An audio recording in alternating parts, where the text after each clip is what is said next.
The question I asked was very specific. The CDF said, go home. He didn't say, stay within the distance that is prescribed in the law. He says, go home. That's the question I asked. Attorney General? Right Honorable Speaker, Honorable colleagues, I'm advising you as the Attorney General. I'm not advising you as to what anyone said outside this house. Breaking news oluvannyuma lwa Gen Muhoozi olunaku olw'ejjo ng'asinzidde wali eri Mbuya okola statement egamba nti Abannayuganda bwe bamaze okulonda muddeyo ewaka mwegalire kubanga ekijja si muntu. Abannayuganda olunaku olwaleero naddala ba MPs omukulu amanyikiddwa nga Ssemujjuganda wamu n'abalala ba National Unity Platform bavuddeyo ne babuuza mu Parliament ne bagamba biki ebigenda maaso. Omukulu ye yafuuse kati Electoral Commission oba ffe ebya elections tubiveeko tutandike okubeera nga tukola ki nga tugenda by appointments kubanga era President Museveni hatera okwapointing abantu abamu naye nga tetunagendayo. Nyongera okujukiza video eno gimpereka like omaze subscribing hawegate ku mukutu gwaffe guno. Omukulu Ssemujjuganda kugambye abatabukidde mu Parliament n'omukulu kinnyini speaker naye atiddemu n'agamba yabyogedde oba teyabyogedde. What anyone said outside this house. I am telling you, you cannot stay at the polling station after voting. You stay a distance allowed as per the law. Thank you. Maybe he meant those whose homes are 20 meters away from the polling station. Yeah, you go home. Yes. Now, colleagues, we need to go. That after voting, even you, the members of parliament, you must not stay at the polling station. Yeah, when you're 20 meters away, that's not the polling station. So when we are telling you, and you must encourage everyone not to stay at the polling station after voting. If you want, when you finish voting, you leave the polling station. 20 meters an hour, 100 meters, that's perfectly fine, but not at the polling station. Because I remember, I think it was monitor of 27th of November. I saw there was a story, Electoral Commission ordering voters to go home after voting. The chairman Electoral Commission.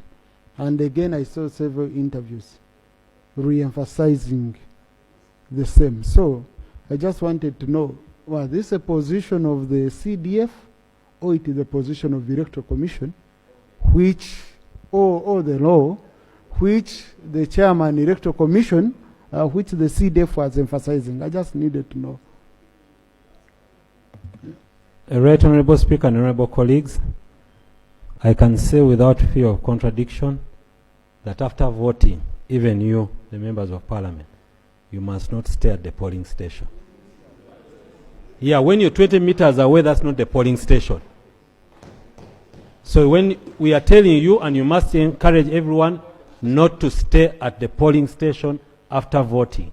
If you want, when you finish voting, you leave the polling station. 20 meters an hour, 100 meters, that's perfectly fine, but not at the polling station. And lastly, Right Honorable Speaker, no, the military has not taken over the management of the election in Uganda. Election is managed by the Electoral Commission. Now, I have a... Alright, nga tubitadde ku mobile nkugambe His Excellency Robert Kyagulanyi ntandise okubeera nga omuzungu kyayita oku-innovatinga mu system ya President Museveni. Nkugambe ku CNN olunaku olw'ejjo omukulu mujjukira bulungi Donald Trump yagamba nti no talina mawulire ga CNN agambye nga kitegeeza ki ebyaddala omusajja yamulabye n'alabira ddala biki ebigenda mu maaso era anytime from now sanctions zigenda kutandikirawo okubeera nga zitujja mu Uganda. Video nyaga tugyetegereze bulungi ongambe byaddala halale madowo yakoze ekimala yalaze byonna balina okubeera nga halaga eri eggwanga oba eri ensi yonna oba alina bye yaleseeyo nganze ndowooza alina bye yaleseeyo sokolabe. This is the man seeking to remove President Museveni from power after 40 years. He has incredible support among the young people. As Bobby Wine arrives, so goes the crowd. There is nothing like it.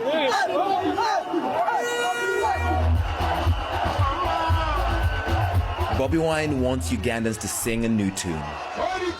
The musician turned politician is running for president for a second time.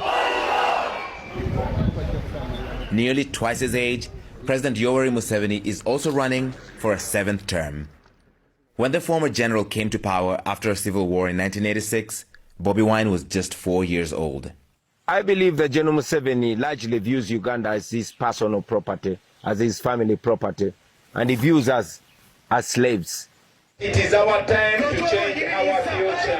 Bobi Wine accuses security forces of using violence to stop him from campaigning. At the stop in northern Uganda, supporters formed a protective shield around the candidate as military officers whipped them.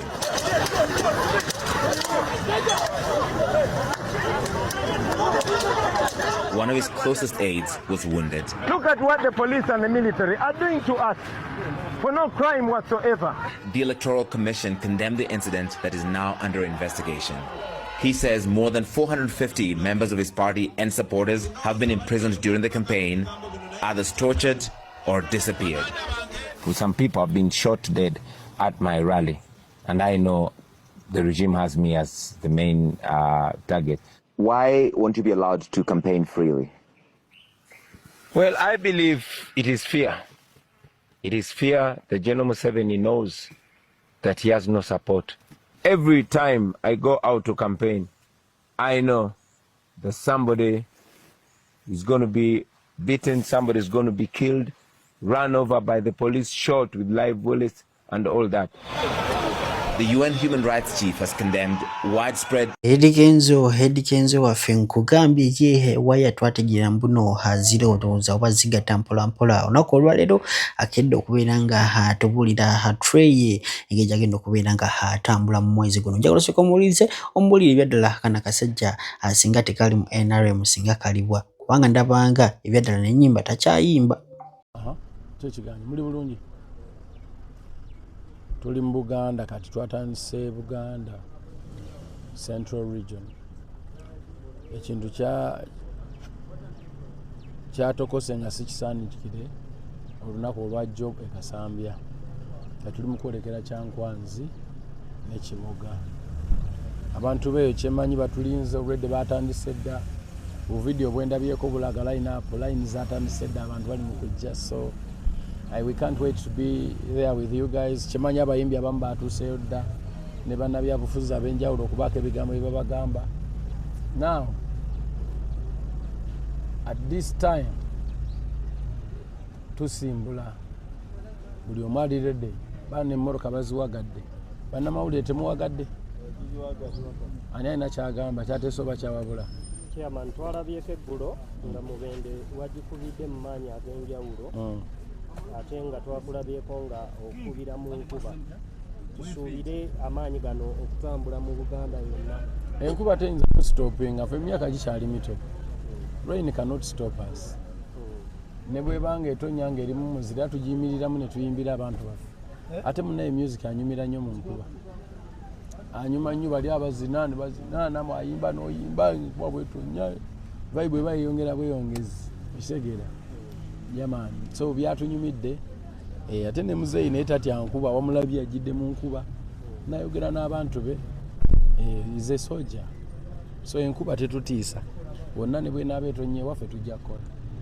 Tetutya musana, tetutya nkuba, tetutya mpewo. Yaman.